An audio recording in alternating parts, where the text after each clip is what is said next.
ግን ቴክኒክና ሙያ ዛኔ ማጉማ ይባል ነበር። ምንድነው ማጉማ? ማጉማ ማለት የማትሪክ ጉዳተኞች ማገገሚያ።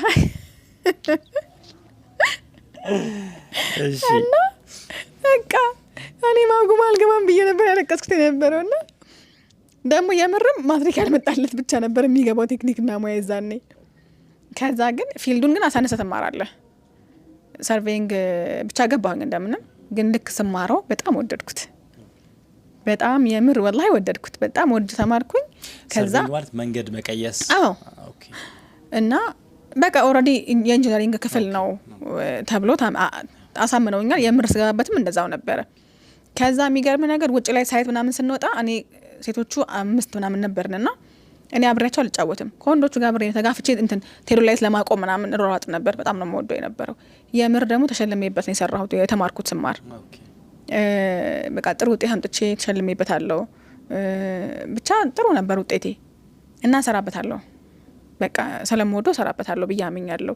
በጣም ወድጆ ነው የተማርኩት። ተመረኩኝ። ከዛ በሰርቬይንግ ስራ ማግኘት ነበረብኝ።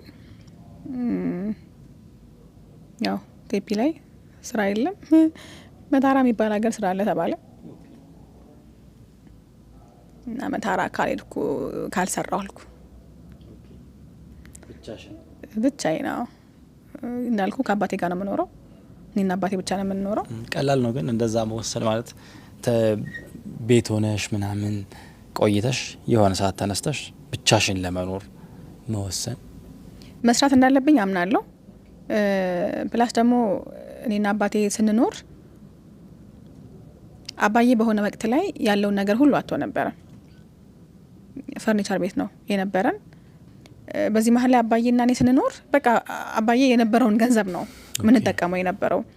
እርግጥ ወንድሜ አለ፣ እሱም ያግዘናል።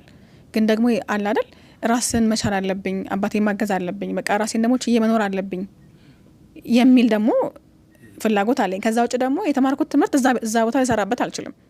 ሰው ወጥቼ መስራት አለብኝ። ለራሴ መለወጥ ስል አባቴን መለወጥ አለብኝ፣ ማገዝ አለብኝ። በቃ በሰዓቱ ያንን ብቻ እንደወሰን አድርጎኝ ነበረ።